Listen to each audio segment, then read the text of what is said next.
E aí, Andréia, a pergunta que fica também, né, até para a gente entender um pouco de algumas linhas, né, do próprio IPCA 15 e nesse processo desinflacionário, a gente vê combustíveis, a gente vê alimentos, né, o próprio grupo de transportes, até mesmo com uma perspectiva da própria Magda Chambriard, dependendo do cenário, poder reduzir ainda mais preço de combustíveis.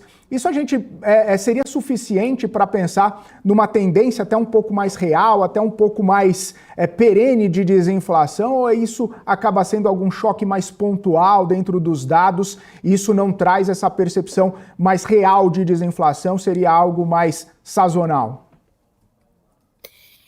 Acho que quando eu até citei assim do teto de inflação ali desse ano, a gente está acreditando nele mais como teto em 5,5, é justamente por elencar vários riscos, né? Então, quando eu olho para a inflação desse ano, que eu vejo, pode ser uns 5,30 ali, eu levo em conta sim de que há uma possibilidade, e ainda mais ontem, depois da fala da presidente Magda, da Petrobras, de que sim, de que os preços de gasolina parecem ter uma probabilidade maior de queda, né? Então, isso ajuda. Por quê? Porque o custo da gasolina, não só no impacto direto é muito relevante, mas quando a Magda fala, ela também fala do diesel. E o diesel tem um impacto indireto importante para a inflação do consumidor, na logística, né? Então, isso tudo ajuda aqueles choques, assim, a suprimirem e terem esse impacto indireto na economia. Então, seja no transporte rodoviário, isso tudo acaba, né, contribuindo ali para você tirar um pouco o ímpeto de repasses, de preços maiores que deveriam ocorrer. Então, acho que é isso. E somado também, que a gente não pode esquecer de um efeito grande e importante, é o câmbio.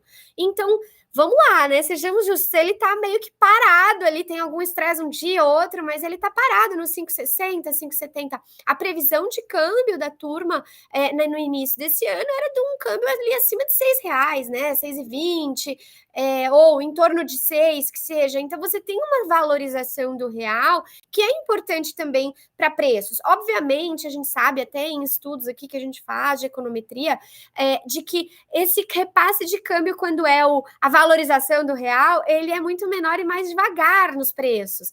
Mas, de qualquer forma, ele ajuda sim.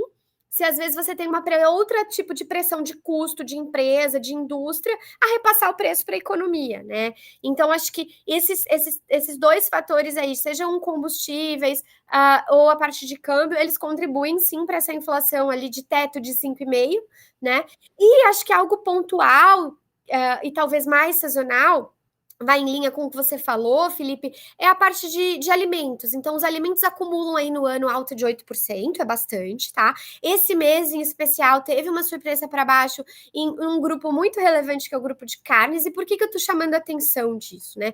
A gente teve recentemente ali os embargos de exportação de frango, e essas exportações de frango, elas têm um efeito ali baixista no curto prazo. E a gente acredita que esses embargos vão ser momentâneos, eles devem terminar ali em 50 dias até 60 dias, e sendo assim, eles contribuem para baixo, né, nos preços das proteínas de frango e ovos nesse curto prazo. E isso ajuda também o que já está em desaceleração de preço, o boi, né, a carne bovina, também tem um alívio ali nesses próximos 2 meses aí em carnes no IPCA, que é um alívio importante. Se isso vai ficar até o final do ano, aí são vários fatores que fogem um pouco da nossa previsibilidade, que um deles é a parte do embargo, que isso pode ser um choque, mas por hora a gente acha que está contido, né? Um choque de preços altistas, e o outro é a parte de carne bovinas, que a gente vem entrando, né, na verdade, num momento de oferta de carne bovina menor aqui no Brasil. A gente exporta bastante carne bovina, isso pode ser um ponto de pressão. Mas qual é a minha grande ponto de atenção aqui para vocês? Isso da parte de carne bovina já está no preço. Então, essa inflação que seja de 5,5, que a gente tem, ela já conta com pressões altistas nesse grupo de carnes ali para o final do ano. Então, ou seja, a gente precisa ter uma notícia muito pior, ou seja, mais choques ali para piorar a perspectiva da inflação atual. O que a gente precisa pensar mesmo para a política monetária é lá na frente, né? O que faria a inflação de 2026, que está lá nos 4,5 paradinha ali, seja o Fox ou até a nossa projeção que está em torno disso, ela cair.